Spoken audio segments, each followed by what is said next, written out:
Hey everyone, I'm Ethan Morrison, 28 years old. Growing up, I was always the other son, the one who hauled tables at every party and never made the vacation list. I paid the bills on my family home for 5 years, only to be publicly disowned at my brother's promotion party. But this isn't just about hurt feelings, it's about what happens when you realize the security you gave them is the weapon you need. Stick around because you're about to see how a quiet caretaker became the architect of his own justice. I'm standing in the quiet of my one-bedroom apartment, coffee in hand, replaying the moment my dad said those words. "Ethan, you've never really fit in with the rest of us." It hit me harder than any punch. 2 hours earlier, I'd been hauling folding chairs and dragging trash bags at my brother's promotion party. My reward for quietly doing what no one else wanted. And then in front of 30 relatives and neighbors, I was suddenly told I didn't belong. I'm Ethan Morrison, 28. To everyone else, I've always been the helper, the dependable kid who shows up before dawn to set up buffets, rearrange furniture, handle last-minute details, until I'm invisible again. Joseph, my older brother by 2 years, was the golden child from day one, perfect grades, varsity captain, prom king, and now rising corporate middle management. Meanwhile, I ran my small freelance business, juggling clients, late rent, and borrowed confidence, never quite measuring up. By the time I graduated college, my grandpa's old house was falling into my hands. Grandpa always said I was his favorite because I spent weekends helping him fix leaks, mowing the lawn, and listening to stories about his blue-collar days. So when he passed leaving the house to me, I felt honored. Then Dad lost his job in 2009 and moved in with Mom temporarily, they said. But temporary stretched into permanent, and before I knew it, they'd unpacked their life there. For 5 years, I paid every property tax, every insurance premium, every squeaky hinge repair. I thought I was doing the right thing. Family sticks together, right? Meanwhile, I lived in a cramped rental, counting pennies, working late into the night to cover the mortgage on the house I never slept in. I told myself it was an investment in family harmony, that someday our relationship would heal, but every holiday and celebration reminded me of my place behind the grill, refilling glasses, collecting trash. Last month, Joseph calls home to announce his promotion. My phone buzzes with Mom's text. "Ethan, honey, could you help set up for Saturday? We want a big celebration." I sigh, knowing exactly what that means. 6:00 a.m. arrival, sunup, assembly line, hauling tables, unloading coolers. But I reply, "Sure, I'll be there. Family is family." Saturday morning at 6:30, I pull into the driveway with coffee and donuts. The party tents are still folded. The caterer arrives at 10. I work until my back aches, sweating in the pre-dawn chill. Joseph's BMW isn't even in the driveway, probably celebrating with his buddies. I don't mind. While he's off toasting his own success, I'm the silent engine making everyone else look good. By 3:00 p.m., speeches begin. Uncle Mike praises Joseph's hard work and dedication. Dad taps his glass. Before we wrap up, we have one more surprise.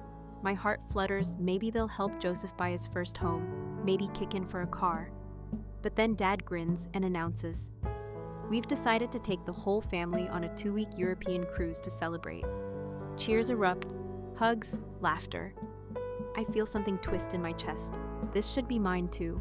I approach my parents' trash bags, still in hand. "Sounds amazing." "When do we leave?" I ask casually. Their faces change. Mom blinks, Dad flushes. "Ethan," Dad says carefully, "we just didn't think you'd really want to come." I blink. Why wouldn't I? The backyard hushes. Even cicadas seem to stop. Mom's voice softens, "Sweetie, it's just, we thought someone should stay home." Dad adds, "You've never really fit in. This trip is for family members we're proud to be seen with." Their words hang like a guillotine. I nod because there's nothing else to do. Of course, I say, swallowing the lump in my throat. Around me, relatives murmur agreement. Aunt Linda sighs. Ethan's always been more of a homebody. Uncle Mike chuckles. Someone responsible should keep an eye on the house. My shoulders tighten. My home, their playground, their trophy. My hands curl around the trash bag so hard my knuckles whiten. I excuse myself to the bathroom under the guise of freshening up. Inside, I stare at my reflection. My face looks calmer than I feel, but inside a storm rages, rage at their cruelty, shame that I ever trusted them, and a flicker of something new, relief. Relief that they finally said out loud what I'd suspected for years, that I didn't belong. That night, I sit on my sofa, the house deed spread across the coffee table. My name is stamped as sole owner, 5 years of taxes, repairs. Insurance all in my name. I thumb through maintenance receipts, $35,000 gone. Meanwhile, they're off to wine bars in Barcelona, calling me every night with packing updates. Don't forget your passport. What formal wear'll you bring? I don't pick up. Later, I call Casey, my cousin, my only true ally. Her voice steadies me as she reminds me of Grandpa's stories, how he left me the house, knowing Mom and Dad would never appreciate it. He wanted you to have something to call your own, she says. My chest tightens. Could I really turn this betrayal into justice? I lean back, staring at the ceiling. The thought blooms unstoppable. I could sell the house. No cruel emails, no melodramatic confrontations, just a legal, irrevocable act. They exclude me from their family celebration. I exclude them from my security. The plan starts forming: precise and cold call, a realtor Monday morning photograph, an empty house listed by Thursday. In the dim glow of my apartment, I feel a shift. For the first time, I'm not the invisible helper. I'm the decision maker. And tomorrow, when my parents sail away, their sense of safety will begin to unravel. Monday morning dawns gray and still, as though the world itself is holding its breath. I've barely slept, haunted by Dad's words. The espresso machine sputters in the corner of my kitchen, but even that familiar hiss can't chase away the churn in my stomach. Instead of replying to another group text about cruise shore excursions, I lace up my shoes and head out, dossier in hand. At 10:00 a.m., I arrive at the downtown office of Evergreen Realty. The lobby's polished marble floors gleam under chandelier light, but I hardly notice. I'm directed upstairs to a small conference room where Sarah, my realtor, waits with a clipboard and a warm smile.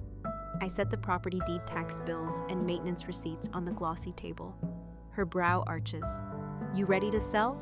I swallow. I want to list by Thursday. Whatever it takes. My voice is steadier than I feel. Sarah thumbs through the paperwork, her eyes flicking from the deed sole ownership for the past 5 years to my careful notes. House is in great shape. Neighborhood's hot. We can list at $260,000. Her phrase, hot market, resonates oddly. My parents have been hot ticket participants in every subdivision barbecue renters in a home I own. Now I'm flipping that script. But first, Sarah needs pictures. We schedule a photographer for Wednesday afternoon to capture the empty rooms. I leave the office with a pounding head and head straight for my parents' house. It feels strange, almost voyeuristic, returning not as a helper, but as an agent of change. I park down the street, leaning back against my Civic's cold hood, and let the late morning light wash over me. Memories flood in: the first time Grandpa handed me the keys, the scent of Mom's lemon sage candles, the laughter echoing off hardwood floors as I refilled her wine glass. Inside the house is still theirs. Family photos line the walls, Joseph's graduation portrait, Mom's MasterChef ceramic collection, Dad's framed beer steins. I'm about to empty it all. My hand trembles as I run a finger along the banister, recalling the night I helped Grandpa patch that scuffed railing. Now every corner harbors a memory I'm erasing. Back in my apartment, the house listing goes live on Thursday at dawn. Sarah's text pings at 6:15 a.m. live. Let's see. I open the real estate portal. There it is, bright images of sunlit living room, pristinely staged kitchen, dew-kissed backyard. No trace of personal clutter. It's a blank canvas inviting new stories. 4 offers roll in by Friday afternoon, all cash, all above asking. My phone buzzes with notifications: $270K here, $265K there. I pace my apartment, checking every ding as though it were an omen. By Saturday morning, I accept an offer of $272,500. The contract's signed electronically. Escrow opens Monday. Meanwhile, my parents are thousands of miles away, toasting wine in Santorini, blissfully unaware. In the family group chat, Mom posts a photo of the cruise ship's bow. Can't wait. Who's packing our beach towels?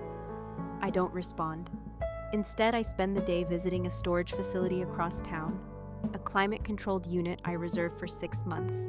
Casey drops by that evening with 2 slices of pizza and a beer each. We sit in my living room as dusk settles.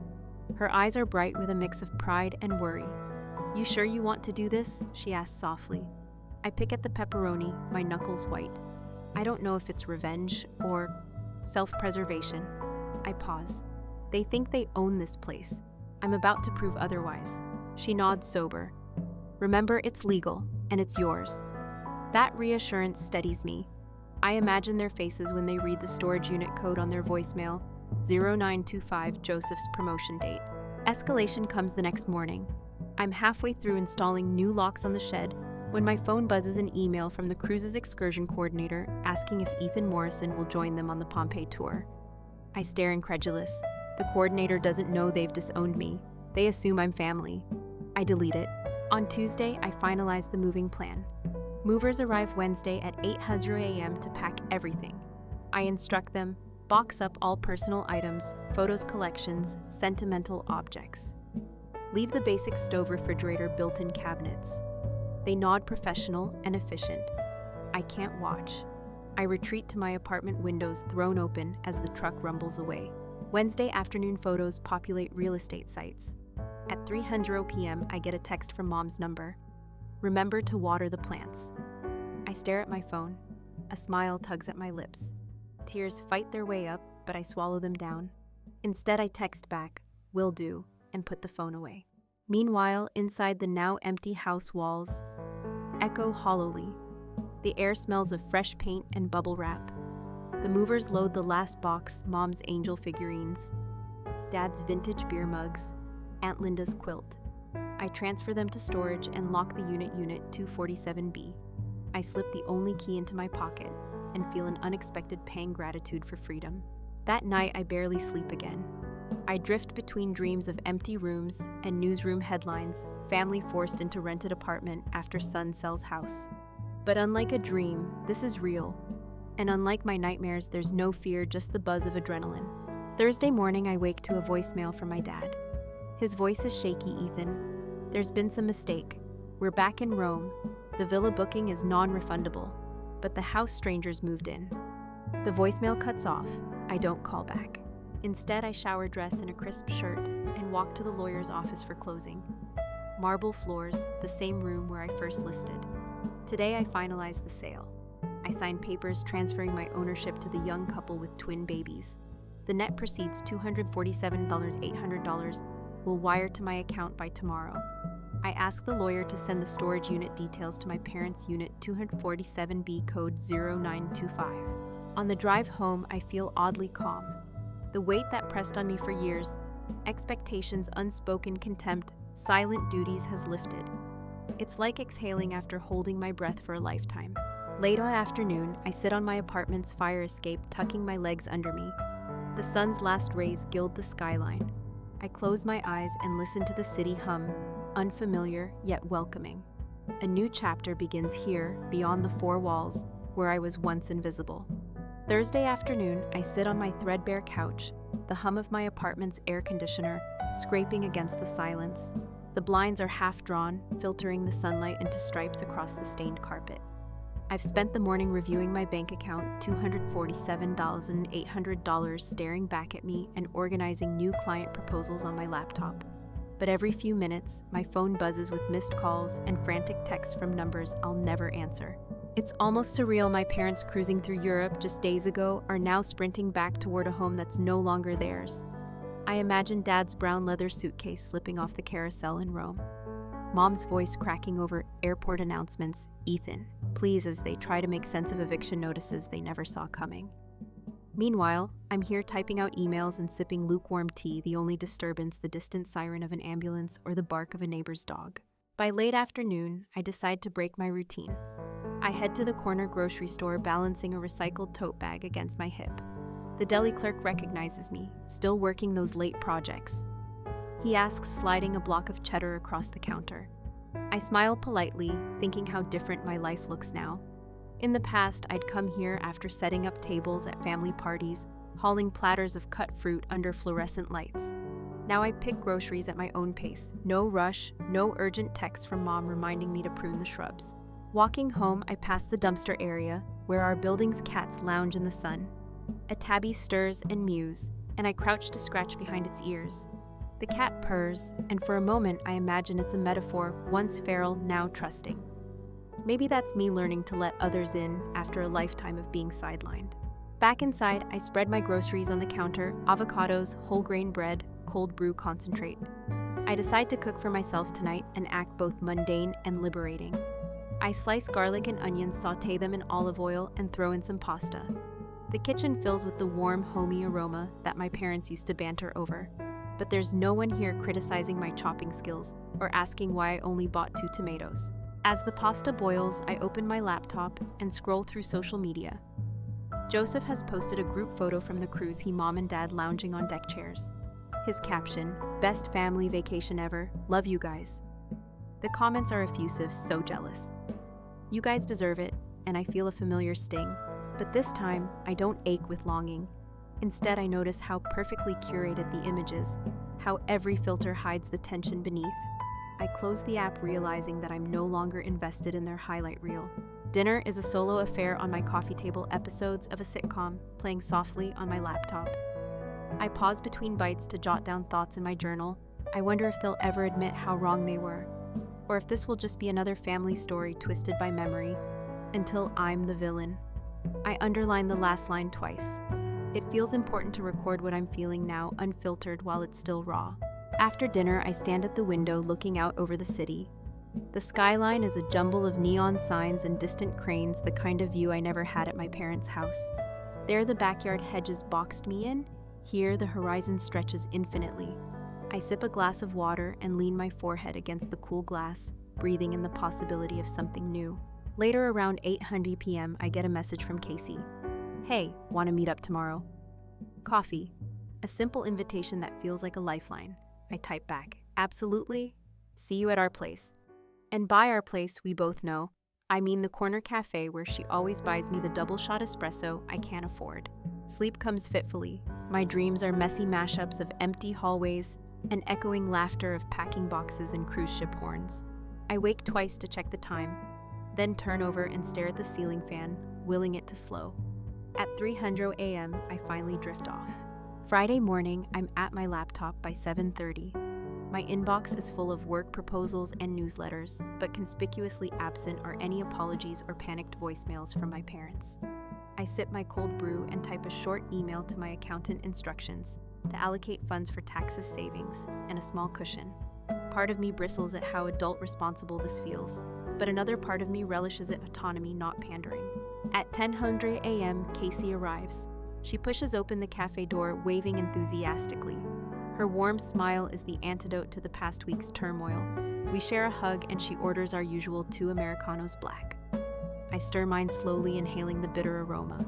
Between sips, she asks, "How are you really?" I shrug, peering over my cup. Free, I admit, strange guilt, but free. I recount the last few days listing the house, packing their things, signing the closing papers. Casey nods, her face a mixture of admiration and concern. "You're stronger than you think," she says. "But are you okay with how fast it all happened?" I pause, letting her question sink in. It had to. They gave me no choice, no respect, no seat at the table. This was the only way they'd ever hear me. She reaches across the table, squeezing my hand. "You're not alone, Ethan." Her gesture reminds me that while I may have been disowned, I'm not entirely without family. The people who see me support me, that matters. On my walk back home, I pass a small park where an older couple feeds pigeons. The man tosses crumbs while the woman laughs and holds his arm. I pause, watching how they share that simple moment. I think about mom and dad feeling alone on a cruise deck. I wonder if they taste any crumbs of what they lost. By afternoon, I'm back to work, drafting proposals, returning client calls. The rhythmic tapping of keys steadies me. I glance at the clock, 3:30. Exactly the time their party speeches began 1 week ago. I lean back in my chair and close my eyes, letting the contrast sink in, then public humiliation in a manicured backyard. Now quiet confidence in my own space. Evening arrives with a soft glow outside my window. I open the storage unit's online portal to check its status. Everything's secure. Then I delete my parents' apartment number from my contacts, a small final gesture of distance. Before bed, I write one last journal entry. I've traded a legacy of duty for a future of choice. The cost was high memories, relationships, but the currency of respect is priceless. Tomorrow I'll wake up in a world I own in every sense of the word. I close the journal and switch off the lamp. My last thought drifts to the empty house, now filled with strangers' laughter, new lives beginning within those walls. And I smile because for the first time in as long as I can remember, I feel at home where I choose to be. Wednesday evening around 6:30 p.m., my phone buzzes with an emergency of a kind I've never handled before. It's Dad's number, 17 missed calls, and an urgent, breathless voicemail. Ethan, call me now. There are people in our house. My heart spikes. I stand in my apartment kitchen, the fluorescent light flickering overhead, a half-cut avocado on the counter forgotten. Outside, the city's hum feels distant, as if I'm underwater. I tap Dad's number and hold the phone to my ear. He answers on the second ring, voice tight and reedy. What the hell? Who's there? I close my eyes, leaning back against the cabinet. Dad, I sold the house. That's why there are people in it. There's a long silence, so long that I worry the call dropped. Then he blurts out, You what? You sold our house. His panic slices through the line.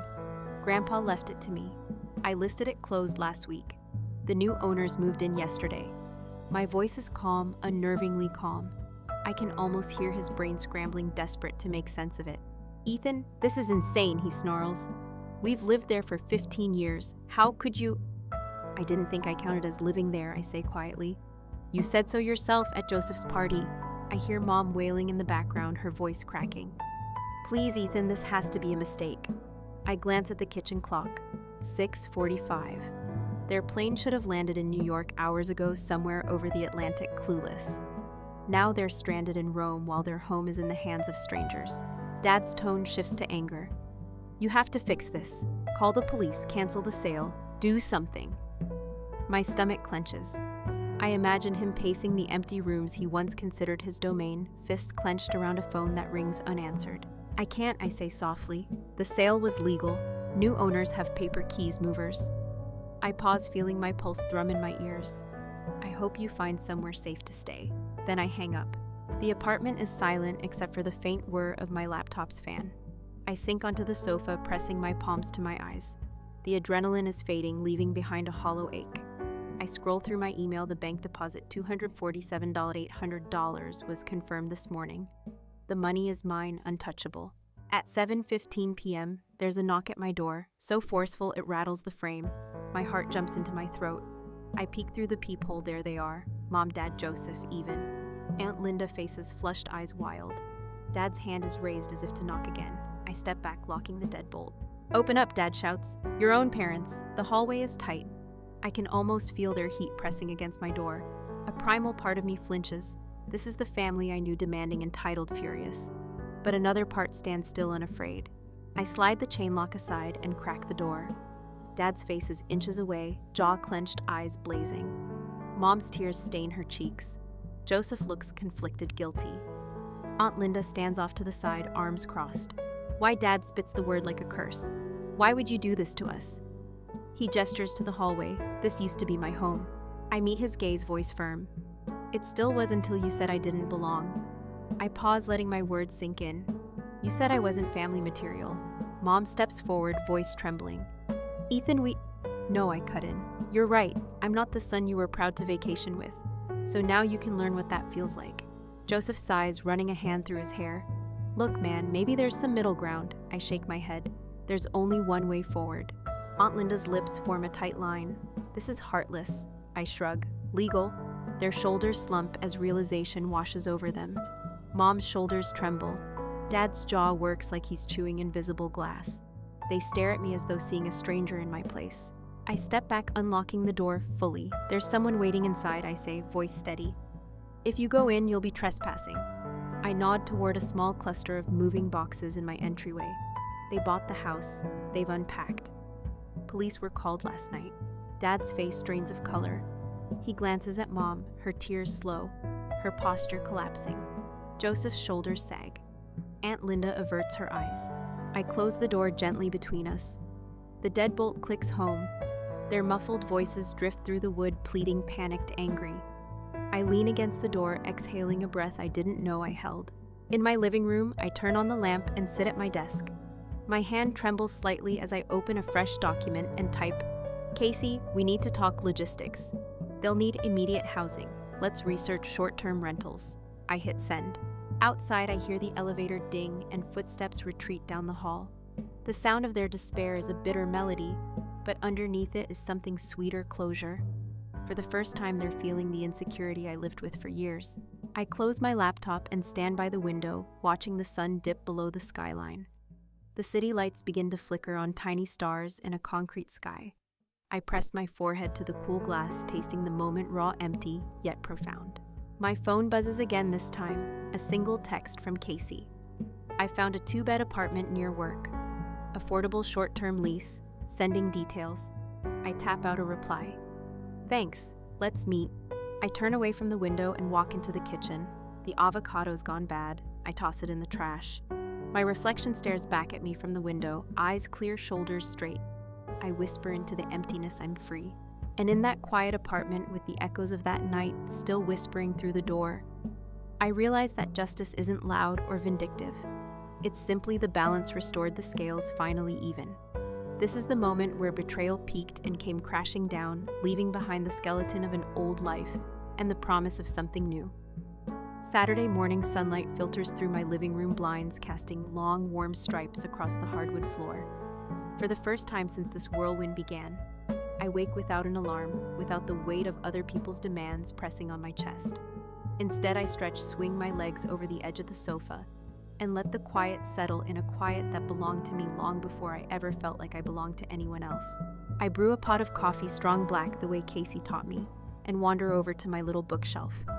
My grandfather's worn copy of The Art of the Deal sits beside a travel guide to Lisbon that I bought impulsively last year. I lift the guide, flip through its glossy pages, and linger on an image of terracotta rooftops glowing at sunset. A daydream flutters in my chest. Maybe one day I'll trade these city streets for cobblestone alleys. But right now, I need to focus on what's at hand. A text from Casey buzzes apartment tour at 11 Azuro 147 Maple Street. It's cute, second floor, 2 bedrooms, decent price. I smile. 2 bedrooms mean I can finally have a proper office instead of crowding my tiny corner by the window. I reply, see you there. Then I open my laptop to review several client proposals. Business has never been better. Maybe because I finally feel like I'm building something for myself, not just patching holes in someone else's home. By 10:30, I'm on the subway, coffee in hand, earbuds, and listening to a playlist. Casey made soft acoustic tracks that feel like a hug when life is messy. I lean against the door as it rattles open at my stop, stepping onto the platform and feeling the city's pulse around me. The air smells of hot pretzels and exhaust strangely comforting. Casey waits outside the building, swinging her tote bag. She waves as I approach, her grin the same steady beacon it's always been. Ready, she asks. I nod, tucking hair behind my ear. Let's do this. The apartment is small but bright. Sunlight pours through 2 sash windows, overlooking a tree-lined street. The living room feels spacious without furniture. Light bounces off the pale walls, promising possibilities. Upstairs are 2 modest bedrooms, one big enough for a queen-sized bed and desk, the other perfect for a small office with built-in shelves. The bathroom is clean, the kitchen has modern appliances, and there's even a tiny balcony where I could sip coffee on crisp mornings. Best of all, the rent is within my budget, thanks to the cushion from the house sale. I sketch a quick floor plan on the back of a business card, where my desk will go, where I'll hang family photos I actually care about. I look at Casey. I think this is it. Her nod feels like permission to breathe a little easier. Back in my apartment by 1:00 p.m. I shoot a text to the landlord, I'd like to take it. Send the lease, please. Then I tap out an email to my accountant, allocate $50,000 to emergency fund, $100,000 to investment portfolio, the rest for living and business expansion. Clicking send gives me the thrill of control, a feeling I've rarely tasted. By late afternoon, I'm packing a few essentials, a change of clothes for the move. My favorite coffee mug, a stack of notebooks. My phone buzzes with a notification. My bank account shows the large deposit. I tap the app, watch the balance, and feel a pulse of freedom. No more rent checks to slide under my parents' door. No more half smiles when they'd say thanks for keeping our home safe. This is mine, every dollar and every square foot. Dinner is at Casey's apartment. She cooks spaghetti carbonara and sets 2 plates on her small dining table. We eat by lamplight, talking about our families, our futures. Casey asks if I ever expect an apology. I pause, swirling pasta on my fork. I don't know, I admit. Maybe, but I don't want to wait around for it. Life's too short to chase ghosts. She nods, raising her glass. To new beginnings. We clink forks. Sunday morning, moving day dawns, cool and breezy. A small moving van arrives at my old building. 2 muscular movers grunt as they carry boxes labeled Ethan Office Kitchen and one cryptically labeled Sentimental Junk. I watch from the sidewalk, feeling a pang, as they load the last box from the corner where my grandfather's chair once stood. Then the van rumbles off, and suddenly the building feels emptier, like a stage after the actors have left. I stand on the stoop until the van disappears around the block.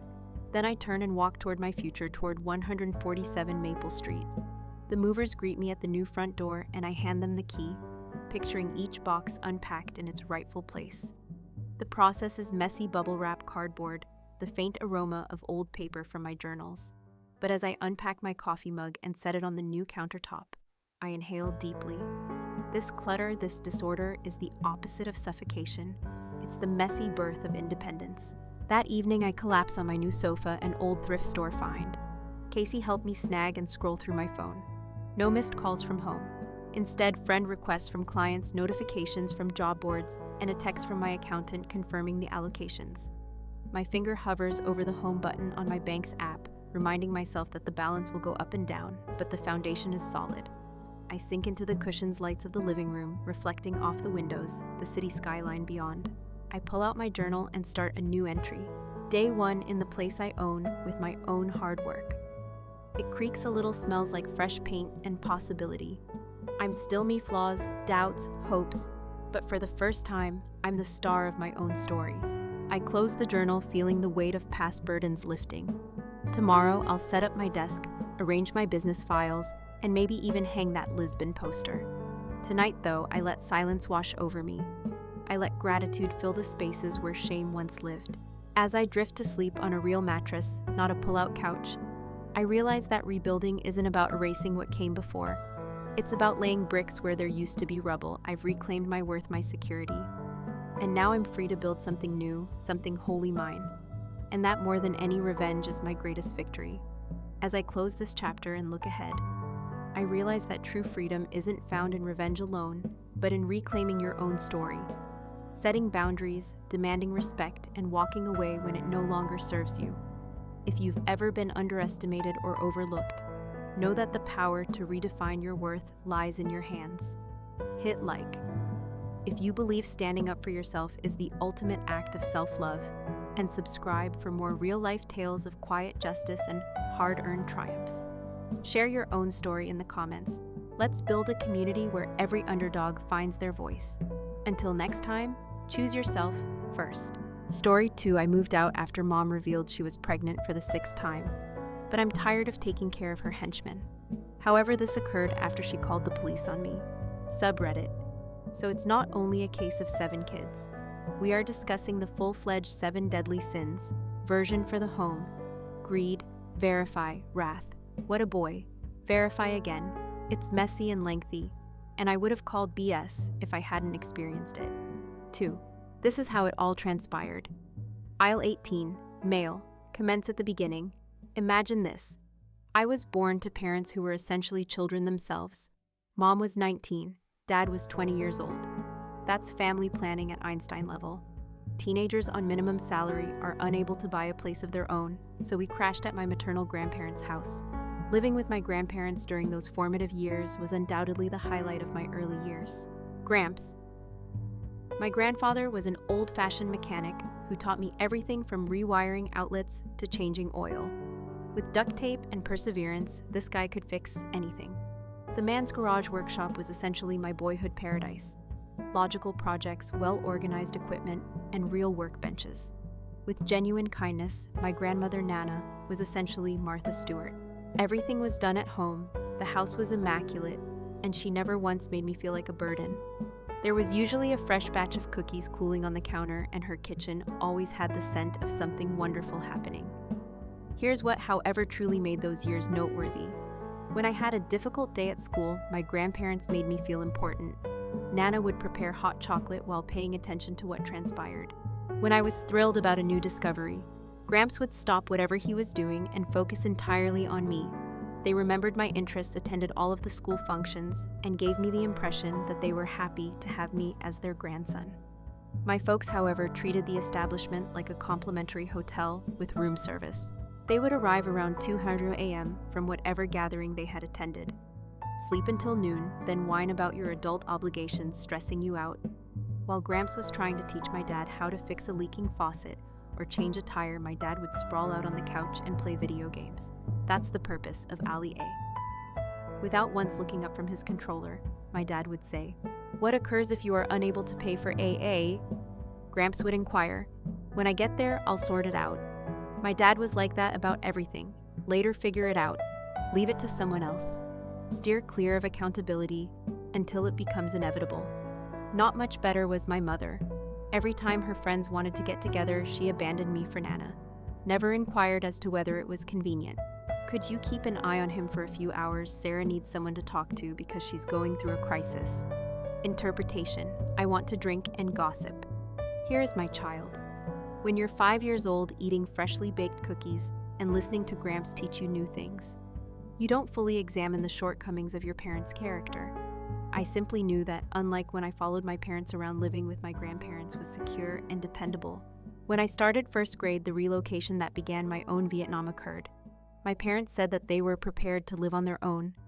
They were evicting us after discovering this dilapidated rental home across town, the primary cause of this unexpected mature outburst. Mom was expecting a child once more. In fact, I was thrilled. Eventually, we'll have a younger sibling and a home of our own. Man, I would go back in time and give my 6-year-old self a reality check. In every aspect, the house was essentially a downgrade. I learned how to utilize tools in Gramps' workshop, but not anymore. No more cooking from Nana. Anything my parents could microwave that was frozen. It was a small 2-bedroom rental with creaking flooring, flimsy walls, and a kitchen that could hardly accommodate 2 people. My folks pretended to have moved into a mansion. We have a space of our own, you see. The yard, according to my mother, was primarily dirt, with a few spots of dead grass. Additionally, the neighbors were the type that have yelling matches at 3 in the morning, at the time of my brother's birth. That kid's lungs sounded like a fire truck siren, so I'm going to call him Screamer. My parents began to treat me as if I were their personal helper. It was a slow but steady progression. Little requests were made at first. "Can you get me a diaper while I finish this show, buddy?" "Don't talk to your brother. We are attempting to engage in dialogue." I was just 7 years old, but presumably that made me eligible for childcare responsibilities in their eyes. These small favors turned into expectations in a matter of months. When my parents were busy doing nothing productive, I was supposed to keep Screaming entertained while they watched TV and assist with feeding and changing diapers. Their attitude when I complained that I wanted to play outside rather than hold the infant was the worst part. My mother would strike me. Families act in this way. Avoid becoming self-centered, as if wanting to be a child were a weakness. Even worse was my dad's role in this catastrophe. After working a part-time job at a warehouse, he would return home, flop on the couch, and declare himself too tired to handle baby-related tasks. I spent the entire day at work. I have to unwind. While the Screamer was having a fit, he would say, grabbing for the TV control. I realized I was in trouble when they began going out on date nights and leaving me by myself with Screamer. Imagine me at 8 years old attempting to put a toddler to sleep and microwaving SpaghettiOs while my parents were out reestablishing their relationship. They would give me a set of instructions as if I were a hired babysitter who couldn't resign because I wasn't getting paid. 8 p.m. is the bedtime. The formula is in the refrigerator. Only make a call in case of an emergency. An emergency. I was 8 years old. It all seemed urgent. When you're alone yourself with a screaming infant and don't know what to do. I was somehow at fault for not being more responsible if something went wrong. Screamer's tears would not stop. I ought to have done more to soothe him. On his clean clothes, he spat. During feeding time, I should have exercised more caution. When they returned, the house was in disarray. I should have watched a toddler while I cleaned up. It really was that awful. But hold on. When they made the decision to create additional minions, things became worse. During the following 11 years, my parents made the decision to open their own daycare facility. 5 more children entered our family, each contributing to the chaos. Allow me to introduce you to the group of people who made my life into a terrifying survival horror game. Even at 10 years old, the initial edition lived true to its name. The decibel levels this child could reach most likely broke noise restrictions.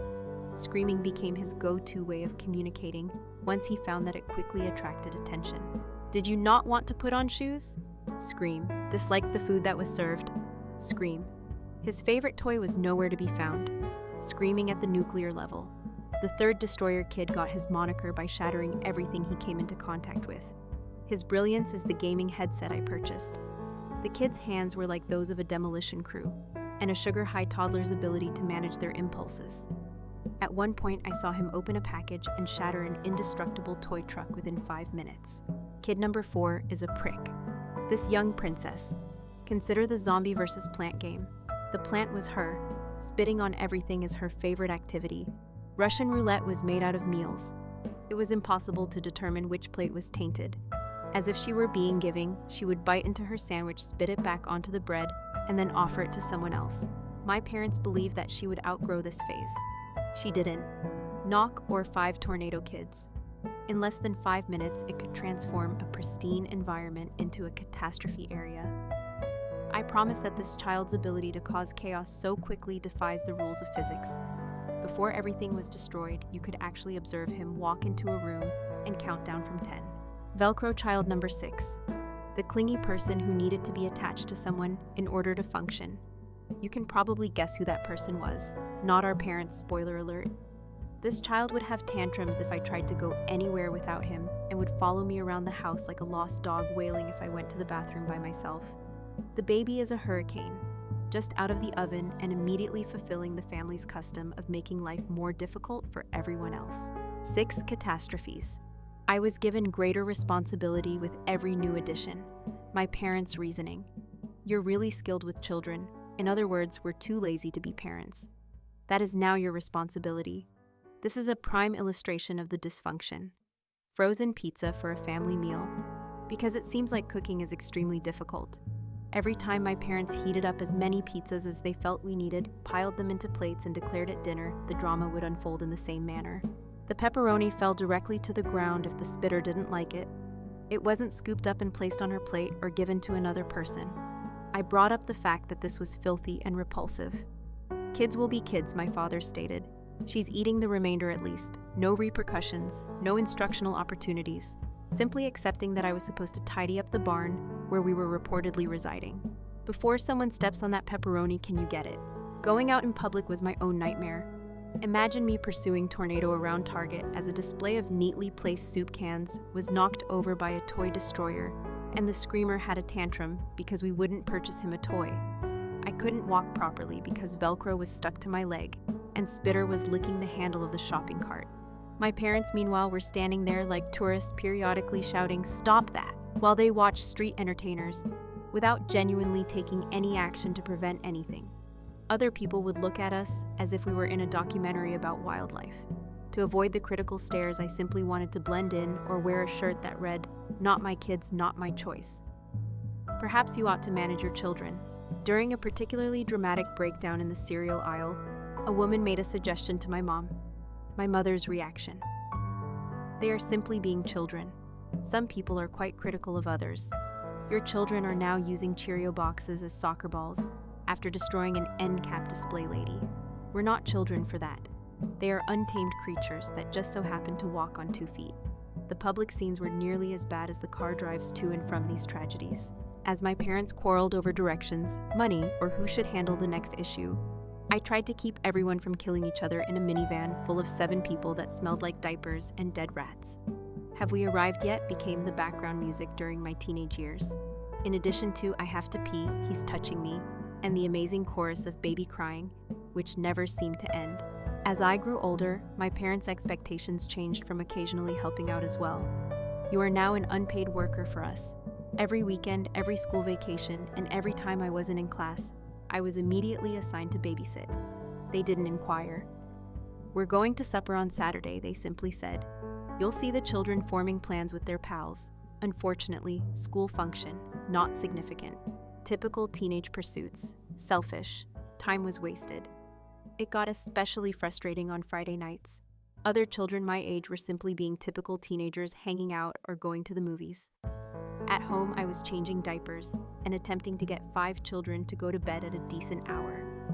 When I was 15, I reached my breaking point. Jake, one of my friends, was throwing a party.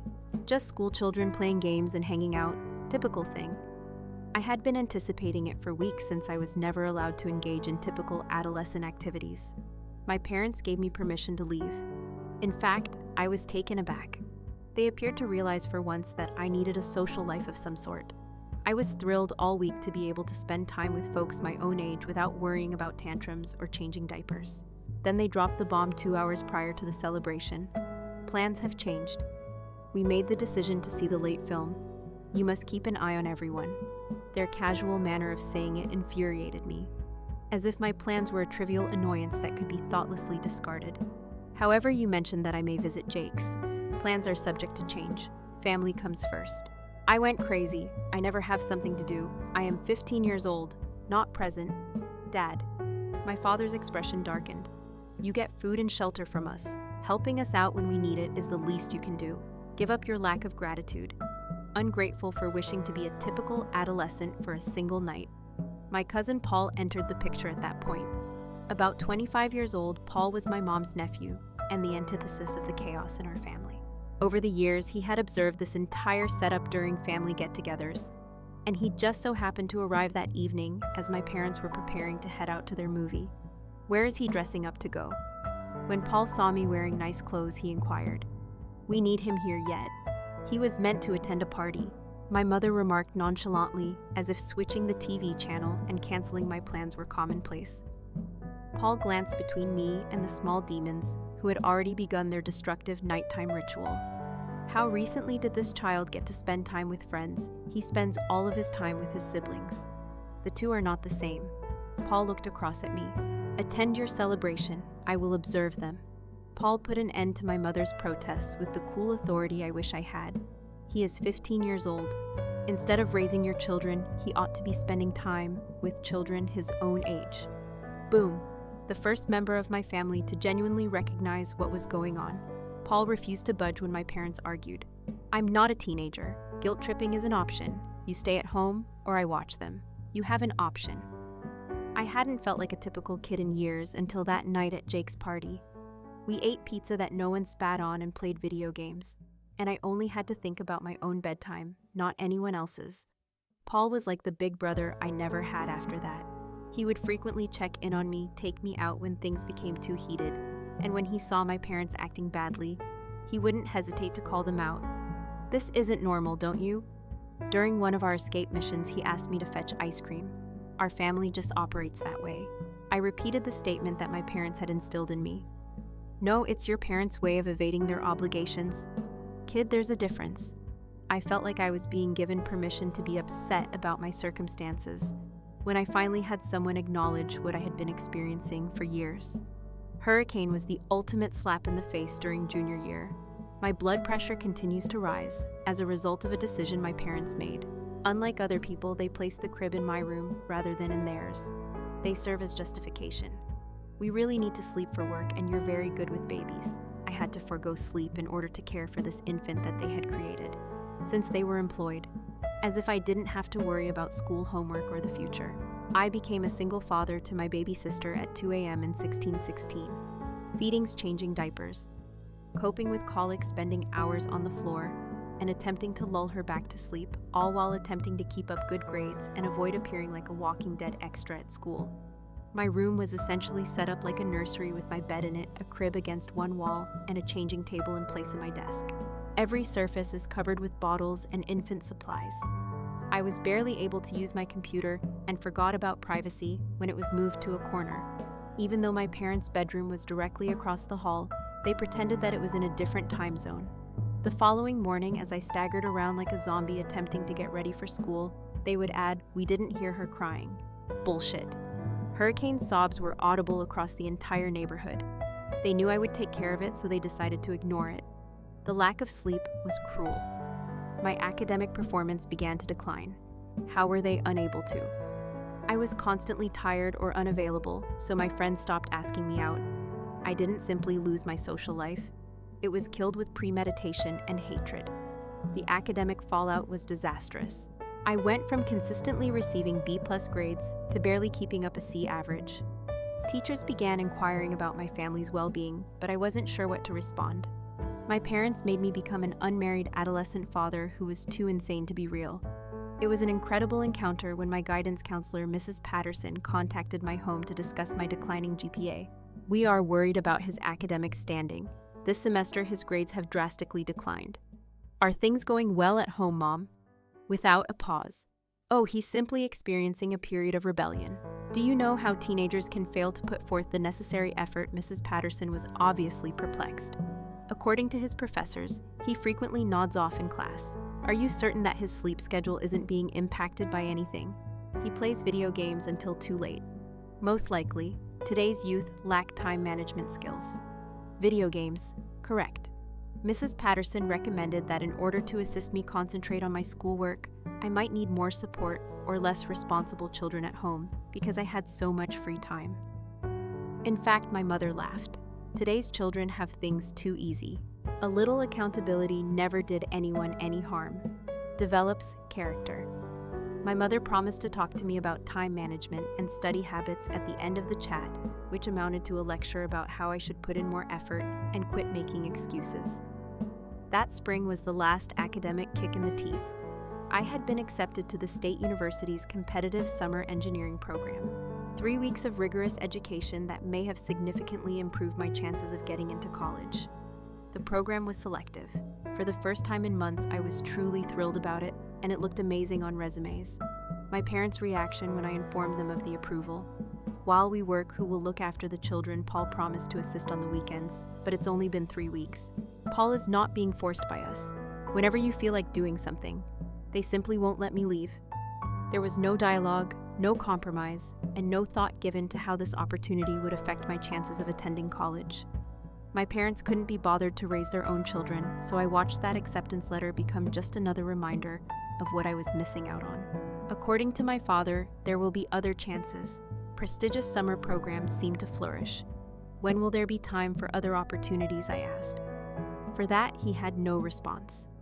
Seeing other students from my school share information about their summer programs on social media was the worst part. Despite having parents who valued education over convenience, children who were no smarter than me did not receive higher marks. They had the opportunity to learn and develop their resumes during the summer. I, on the other hand, used mine to change diapers and break up battles between Tornado and Spitter. My mom's sister made the decision to comment on the matter at this point. Aunt Karen is the moniker she truly goes by, because she was my mom's biggest supporter and enabler. Although Karen had 2 children of her own, they were well-behaved, trouble-free little angels. Naturally, she also had a husband who was financially capable of hiring babysitters when necessary, and who genuinely assisted with parenting. When the Tornado was demolishing the living room and the Spitter was contaminating the food supply, she would come over for Sunday dinners and watch the chaos develop as if it were entertainment. Karen would smile as she sat there. The fact that your oldest is so helpful is such a blessing. While I was physically following Velcro around the table trying to get him to eat something other than candy, she would tell my mom, "My children would never be this mature." Paul began criticizing my parents' actions at family get-togethers. Karen took up the role of family defender. During one tense dinner, she firmly said, "Some people ought to mind their own business." Paul had asked why. While my parents watched TV, I was the one getting all the kids ready for bed. Family values are not understood by everyone. She would spit. Paul refused to give up. What are the values of the family creating a teenager? Bring up your children. He is becoming more responsible. He will become a better man as a result. He will get resentful of his family. A knife could have sliced through the tension in that room. While I wanted to vanish into the floor, my parents sat there as if this were a typical family conversation. Later, as I was cleaning up the dinner disaster area, Karen ambushed me in the kitchen. "I assume you are aware of how fortunate you are here." Obstructing my way to the dishwasher, she remarked. Some children don't have loving families. At the age of 17, I was fed up with being gaslighted. Indeed, some children may not necessarily need to be parents to their siblings. She became icy.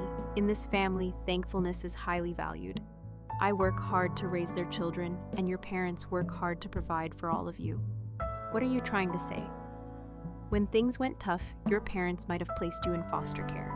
Rather, they preserved the family unit, like they were doing me a favor by fulfilling a basic parental duty. It dawned on me then that Karen wasn't merely helping my parents. She honestly believed this to be the norm. When Karen began inviting her ideal little angels over for playdates, the dynamics inside the family became even more distorted. She would make these scathing remarks about different parenting philosophies as her children were calmly coloring while mine were destroying the house. Watching a destroyer try to flush a toy car down the toilet, she might say that other households are more structured. However, each family finds what suits them. Warzone seems to be what worked for my household. Karen's visits turned into something I dreaded. She would constantly come up with methods to support my parents' claim that I was fortunate to be given such significant responsibility. In front of my parents, she would compliment my dependability, which only served to motivate them to assign me greater responsibilities. She would reply, "You've raised such a responsible young man." Yes, I had been brought up to take care of everyone but myself. Let's go back to last month. At the age of 18, I am just making it through my senior year with a GPA of 2.08. When my parents decided to drop their atomic bomb during a family meeting that ought to have been much higher. We've got some wonderful news. My mother made the announcement as if she were announcing the lotto winning numbers. I was aware. I simply knew what was going to happen. Another baby is on the way. 7th place. 7 is a lucky number. Like I was in a warped version of Inception, the room began to spin. As their son, they weren't even telling me. My dad put it in a way that made it extremely clear. When the baby comes, we will require additional assistance. Fortunately, you are now 18, allowing you to assume greater responsibilities without fear of legal repercussions. Legal concerns. In fact, they had considered the legal ramifications of their child labor scheme. In fact, Screamer began to applaud another infant. Can we give it a name? The destroyer appeared perplexed. What will we do with it? Already there's no space. With her typical charm, Spitter requested if I could feed it. I swear not to spit on it. Velcro fastened himself to my leg right away. Will you also handle this one hurricane as well? The conversation burst into tears, as if she understood. I noticed that both of my parents had learned nothing at all from the previous 6 tragedies. My mother was so excited that she seemed to be sharing the best news she had ever heard. My dad smirked with satisfaction, as if creating another minion had solved all of their issues. Something inside of me suddenly exploded at that moment. I was finished. I excused myself, phoned Gramps, and went to my room, which was still partially a nursery. Grandfather. They aired once more. I need assistance. Would it be possible for me to join you live? He exploded after about 3 seconds of stillness. Not at me. At the moment. They're having another child, those fools. What's wrong with them, Jesus Christ? Gramps had never swore to me before. I realized then that he shared my frustration with my parents. Bring the necessities. We're on our way to pick you up immediately. My folks were already hammering on the door and insisting that I come out while I was packing. I choose to disregard it.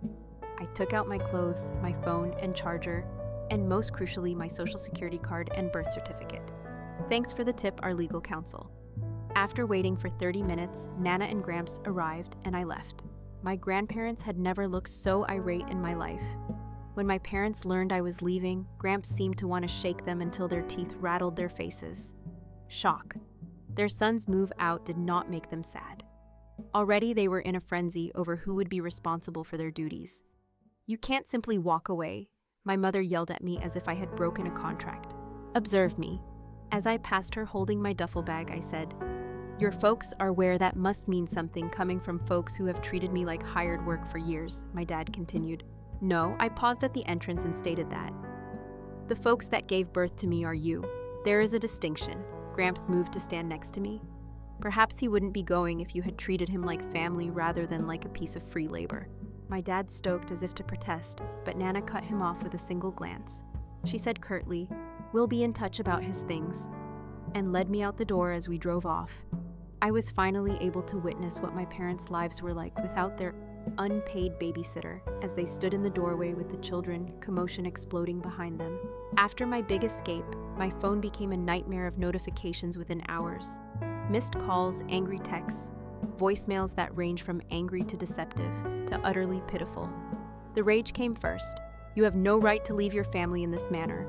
Now go get your ass home. You're being ungrateful and self-centered." They turned to guilt when it failed. "Your siblings are inquiring about your whereabouts. Since you left, Velcro hasn't stopped crying." The manipulation followed. "We have always supported you. Through thick and thin, family remains united." However, my dad sent me a text at 2 a.m. that truly exposed their true selves. "Are you aware of the cost of hiring a babysitter? You can't just abandon us in this state." It was there.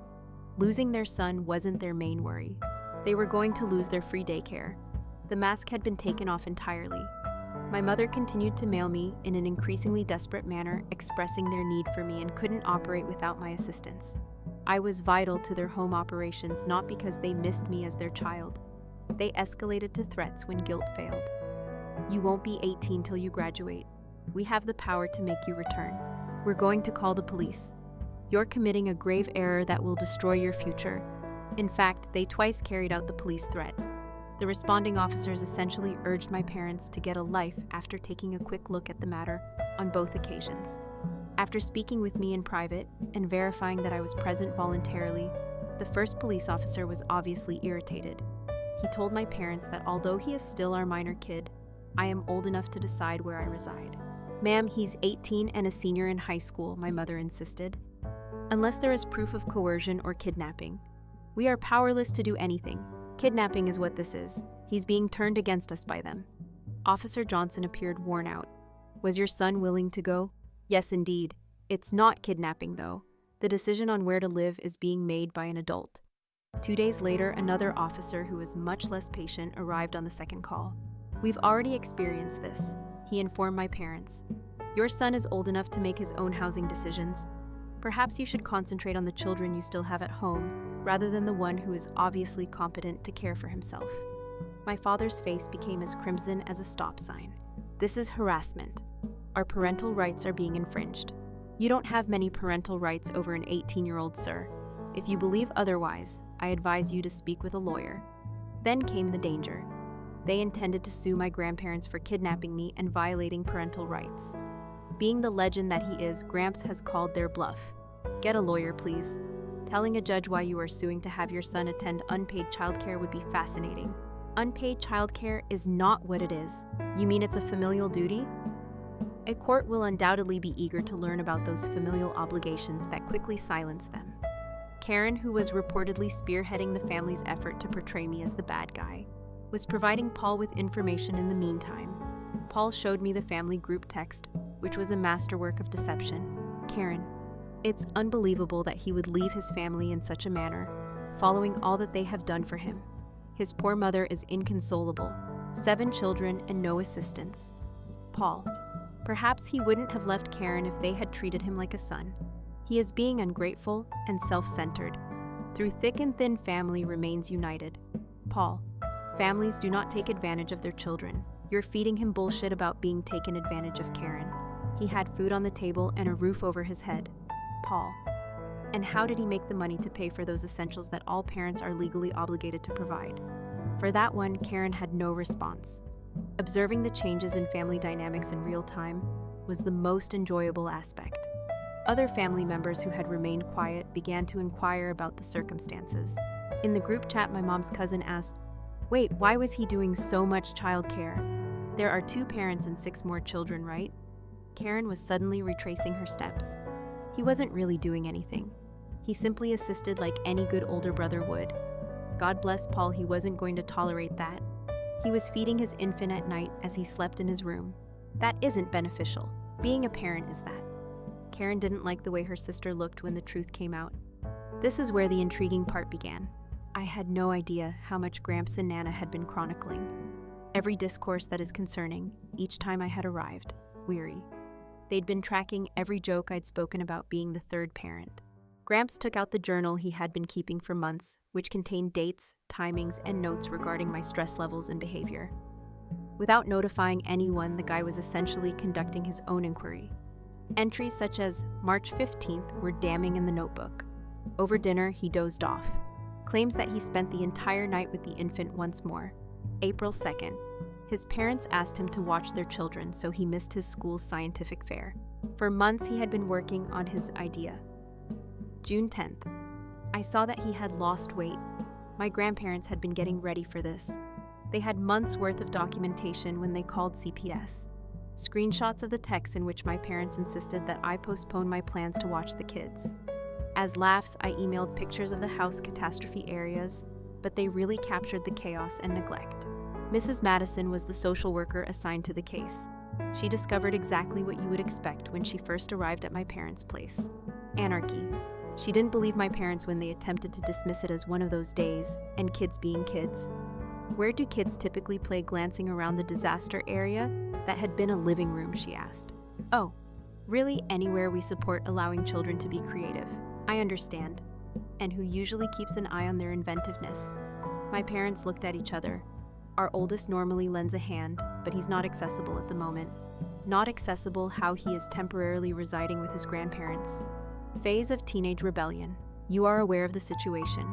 In her file, Mrs. Madison wrote a note. If it's all right with you, I would like to talk to each child separately. The truth quickly surfaced when she conducted separate interviews with my siblings. Children typically dealt with the baby at night and are horrible liars. Me, who provided homework assistance. When mom and dad were too exhausted, it was me who got them ready for school. Guess who ensured that they brushed their teeth, ate something that looked like breakfast, and was dressed in clean clothing? 3 guesses. The first 2 are irrelevant. Scream. He was especially honest, bless his rambunctious little heart. He does everything while his parents primarily watch TV. I got all of my aid from my older brother. Even worse was the house inspection. For what length of time has your eldest child been in charge of childcare duties? During the official interview, she inquired. He isn't the main culprit. He only lends a hand. The other kids claim that he was in charge of the infant's daily care, bedtime rituals, and night feedings. Do you think that would be helpful? Despite their best efforts, my parents were unable to provide convincing reasons. Her request to visit Hurricane's sleeping quarters was the last straw. The crib had been in my room, and my parents had to acknowledge it. Now, where is the infant sleeping? Yes, in order to find a more long-term solution, we temporarily moved the crib into the living room. In the short term, correct. Mrs. Madison concluded her first visit by promising to come back for individual interviews with each family member and follow-up inspections. My parents' expressions gave the impression that they were aware that they were in serious trouble. After 3 weeks of surprise visits, interviews, and paperwork review, the CPS investigation was concluded. The formal discovery fulfilled all of my expectations. Giving a minor child parental duties in an inappropriate way might have an adverse effect on their schooling and cause mental distress. My parents were guilty of exactly what everyone with working brain cells already understood, to put it in non-bureaucratic terms. The results were lovely. Parenting lessons should not be required, necessary. In order to receive the necessary childcare education, my parents, who are both in their 30s, had to sit in a classroom with other dysfunctional adults and learn what responsible parties you can actually give to children of different ages. They had to finish a course that covered age-appropriate housework and how to spot children's stress. A family caseworker will supervise visits for 6 months. Madison would be paying unexpected visits to make sure my other siblings weren't engaging in the same behavior. There were cleanliness requirements that the house had to meet. In addition to providing adequate supervision, my parents had to show that they were good parents rather than just managing the turmoil. Professional childcare is necessary. Personally, I thought this was the best. For errands and date evenings, they had to suddenly hire real paid babysitters. No more letting their children work for free. Acknowledgement of my rights in writing. They were required to sign a paper affirming my right to pursue hobbies and education without being overburdened with domestic duties. The actual repercussions hit them where their reputations and finances were most damaged. Their social circle learned about the CPS probe. Quick. All of a sudden, their family relationships were being awkwardly questioned by other parents. Their friends began to see them in a different light. The financial impact was severe and immediate when they found out why their eldest son had left home. 5 children are cared after by professionals on their weekly date night. It easily amounts to $100 to $150 every night. They now had to deal with the turmoil themselves, or else they would have to pay someone or bring all the kids along. In order to pay for the babysitting, my dad had to take on more shifts. Since someone had to remain at home with the kids during non-school hours, my mom was no longer able to keep up her part-time schedule. At one especially heated family get-together, Karen made an effort to protect them. CPS simply does not comprehend the dynamics of close families. They are disrupting the dynamics of the family. Paul finally gave in to her because he was tired of her enabling. Teenagers in close households are not treated as unpaid laborers. Perhaps things wouldn't have gotten this far if you had spoken up rather than supporting this disaster. I was helping my sister. She defended. You were permitting the exploitation of children. The room fell silent. My parents couldn't dispute that conclusion either. Instead of being exciting, my mom's pregnancy turned into a cause of stress. When their lawyer appeared, the custody threats vanished. They eventually obtained one and clarified that attempting to compel an 18-year-old to attend unpaid childcare would be laughed out of court by any judge. The attorney suggested that rather than attempting to force my return, they concentrate on mending our relationship. For my part, I'm doing fantastically. As soon as I started getting full nights of sleep, my grades quickly improved. By the time of my senior year, my GPA had increased from 2.8 to 3.6. I was accepted to the engineering program that I had not attended the summer before. A seat for a spring session was available. In addition to having a part-time job at Graham's friend's car business, my college applications are looking good. Real labor that yields real earnings. Revolutionary idea. My parents won't give me any money to cover my costs, according to Gramps and Nana. During a furious phone discussion, Nana informed my mom, "We're investing in our grandson's future. You ought to have been doing this all along." To be honest, I don't mind that my relationship with my parents is forever ruined. My siblings began questioning me about why I had left and why strangers were still coming to the house. When that was parental stuff, Screamer questioned Mom why I had to look after Hurricane at night. My mother's reaction: "It's all right, families must support one another." Screamer, however, was not content with evasive responses and retaliated. "However, why did you not assist him with his homework? As if he had saved us from the mouths of babies." Paul has grown even more involved in my life. Acting as a big brother, I never realized I needed. The finest aspect. At last, my parents are discovering the true demands of raising 6 children. Paul's answer was ideal. Welcome to the true cost of parenthood.